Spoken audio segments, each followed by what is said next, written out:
श्रीमद् भागवत सुनने की आज्ञा नहीं दी है श्री वेदव्यास जी महाराज ने।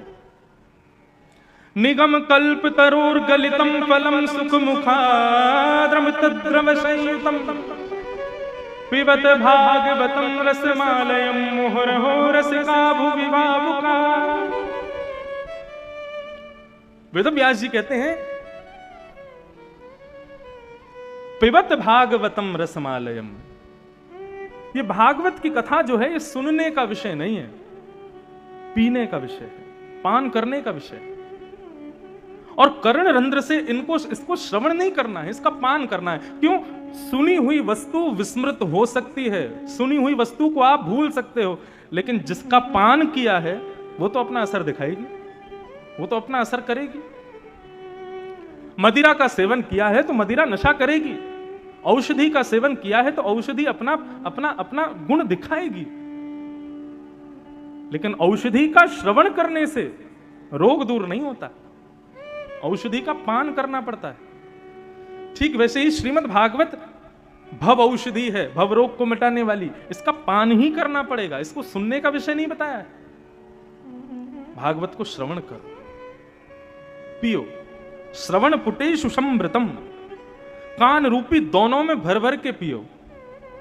श्रीमद् भागवत में भगवान का ही अवतार हुए पृथु महाराज, जिनकी वजह से धरती को पृथ्वी कहा जाता है। पृथु महाराज भगवान से वरदान क्या मांगते हैं? 100 अश्वमेध यज्ञ किए, लेकिन 99 के बाद इंद्र ने पूरा नहीं होने दिया। जब क्रोध आया तो भगवान प्रकट हो गए। भगवान बोले ये 100 अश्वमेध यज्ञ इंद्र पूरा नहीं होने दे रहा, ऐसा मत सोचो पृथु, ये मैं पूरा नहीं होने दे रहा हूं। पृथु महाराज बोले क्यों, आप क्यों नहीं होने दे रहे पूरा? भगवान बोले 100 अश्वमेध पूरे होने पर क्या मिलता है? इंद्र की पदवी मिल जाती है, इंद्र का सिंहासन मिल जाता है। इंद्र देवता का नाम नहीं है, इंद्र पदवी का नाम है। कुछ मुख्य देवों को छोड़ करके बाकी जितने भी देवता हैं ये सब पदवियां हैं, ये देवता नहीं है कोई। जैसे वरुण देव हैं, इंद्र देव हैं, वायु देव हैं, ये सब पदवियां हैं। जब एक मनवंतर पूरा होगा, पुनः पृथ्वी की सृष्टि की रचना होगी, तो ये पदवियां, इन पर हम में से कोई ना कोई बैठा होगा। हम में से कोई इंद्र बन जाएगा, हमारे कर्मानुसार, हमारी भक्तियानुसार, हमारे यज्ञानुसार। हम में से ही कोई वरुण बन जाएगा, हम में से ही कोई वायु बन जाएगा। ये देवताओं की पदवियां हैं और मानव पुण्य के प्रभाव से इन पदवियों को प्राप्त करता है। बहुत लंबा विषय, उसमें नहीं जाएंगे। तो देवत्व पदवियां हैं, और यदि तुमने अश्वमेध यज्ञ 100 पूरे कर लिए तो तुमको इंद्र की पदवी मिल जाएगी। और इंद्र की पदवी, देव बनना अच्छी बात है, लेकिन देवता मेरे उतने समीप नहीं होते जितने समीप भक्त होते हैं। और पृथु, मैं नहीं चाहता कि तुम देव बन जाओ, क्योंकि तुम मुझसे दूर हो जाओगे, इसलिए तुम्हारे 100 यज्ञ पूरे नहीं होने दे रहा मैं। मैंने कल भी कथा में कहा था, यदि मनवांछित इच्छाएं पूरी नहीं हो रही हैं तो इसका मतलब यही समझो कि ठाकुर जी आपका भला चाहते हैं, ठाकुर जी कुछ कृपा करना चाहते हैं, ठाकुर जी ने कुछ भला सोच के रखा, इसीलिए तुम्हारी इच्छाएं पूरी नहीं कर रहे वो।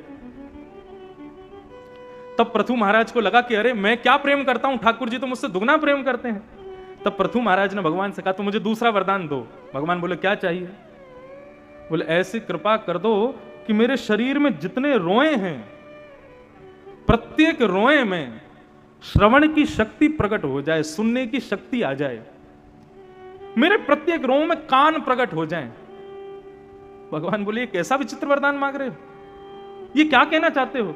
तब पृथु महाराज कहते हैं, बोले प्रभु मैं ये इसलिए मांग रहा हूं क्योंकि आपकी कथा सुनने के लिए मुझे 2 कान बहुत कम लगते हैं। मैं अपने प्रत्येक रोम से आपकी कथा सुनना चाहता हूं, मैं प्रत्येक अंग से आपको सुनना चाहता हूं, आपको ग्रहण करना चाहता हूं, इसलिए मेरे प्रत्येक रोम में आप श्रवण की शक्ति प्रकट कर दो। वृंदावन की एक गोपी गाती है, आसावरी,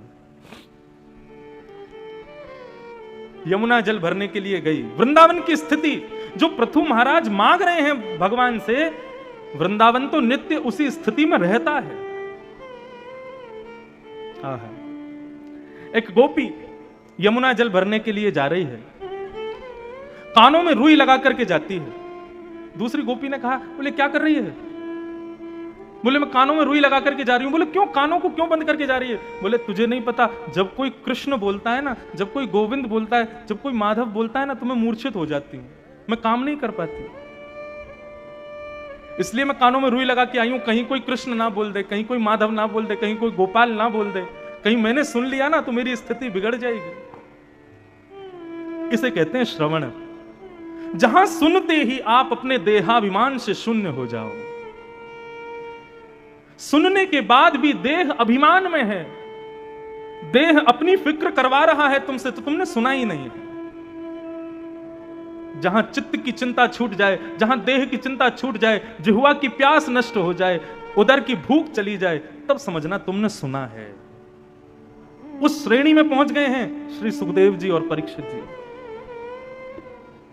तो गोपी जाती है और जाकर के जैसे ही यमुना जल भरने लगती है, पल्ली पार ठाकुर जी अपनी गैया चराते चराते कहीं दूर निकल गए, तो ठाकुर जी को बुलाने के लिए सारे ग्वाल बाल अपने मुख पर हाथ रख के कहने लगे, कन्हैया, गोपाल, माधव। और जैसे ही उन्होंने कृष्ण नाम का उद्घोष किया, सर घूमने लगा गोपी का, हाथ कांपने लगे, मटकी हाथ से गिर गई और उसी क्षण यमुना के पुलिन पर गिर गई।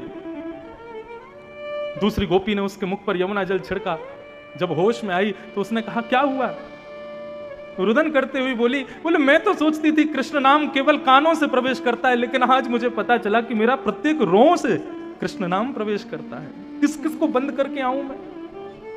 तब अष्ट सखा के श्री कृष्णदास जी ने उस गोपी की मनस्थिति को गाया है।